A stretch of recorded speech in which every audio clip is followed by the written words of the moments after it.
Hi, welcome back to Examining Life, a life that's worth living. My name is Amanda. Thank you so much for tuning in to today's Wisdom Wednesday. First, I want to thank everyone who has subscribed, and if you haven't already, please go ahead and click the red rectangle to subscribe.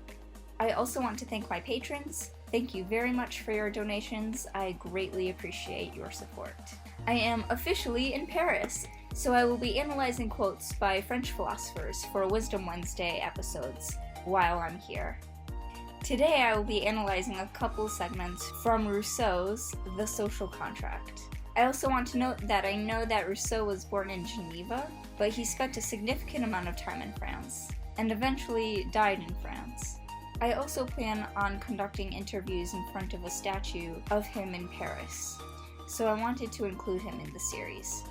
First, I will give a brief summary and context of Rousseau's philosophy.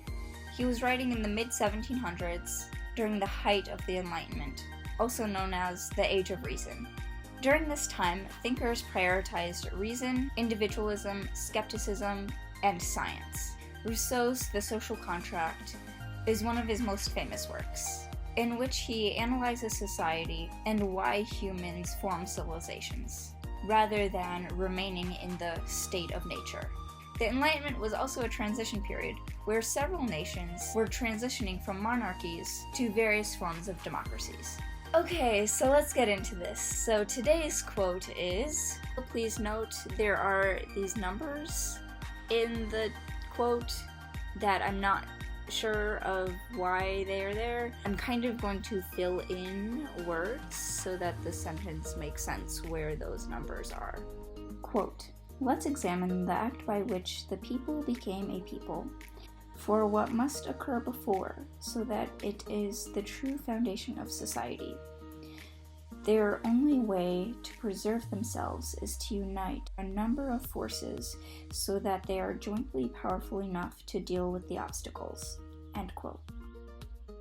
This quote is essentially looking at the questions how and why do group identities form. For the sake of simplicity and context of what Rousseau is writing about in this text, I will solely stick with national identity, i.e. the group of people who share a common statehood. I won't be discussing other forms of group identity or the intersectionality of these identities, although I'm sure this will be of discussion later in the month when I talk about existentialism. Okay, so Rousseau states that people form groups to preserve themselves and to deal with obstacles. In the state of nature, government doesn't exist, and is portrayed as a very difficult and unsustainable way of living. With the formation of a nation and bonding by that group identity, each individual in the group has a better chance of surviving, because they can rely on the strengths of other group members to overcome these obstacles. I think there definitely is validity to this argument. I would imagine it would be very stressful and strenuous to survive on your own, like 100% on your own, in the state of nature. And this would obviously include the bare minimum necessities for survival, such as acquiring food, water, shelter, and some form of security or self-defense. Working as a group lessens the risk of attempting to survive on your own. For example, if one person is sick and cannot find food for a day or two, it is probable that another member of the group will be able to find food for that sick person. This favor would also be reciprocated if the other person fell ill. Therefore, this reduces the individual's risk of death due to him or her not being able to find food because of the illness. Hence, as stated in the quote, they are jointly powerful enough to deal with the obstacles. The joining together and understanding the roles one has within the group is the social contract that allows people to live outside of the state of nature. Next, Rousseau also poses an interesting question.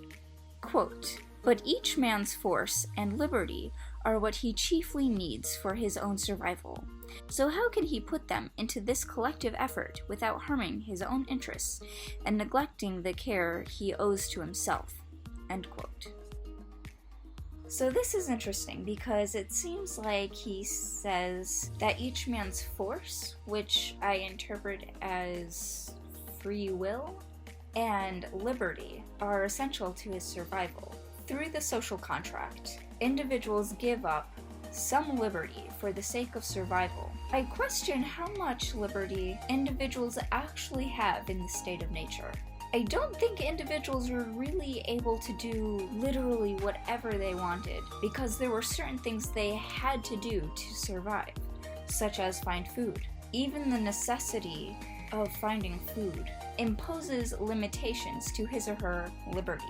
I also question how much liberty one actually needs for survival. I almost think liberty is somewhat of a luxury, because having the ability to choose how one spends his or her time and have different options doesn't seem like it's something that exists in the state of nature, because in the state of nature, their main goal is survival. I wouldn't imagine that there are things such as hobbies or anything like that in the state of nature, or free time, because I would imagine that purely surviving on your own is a full-time job.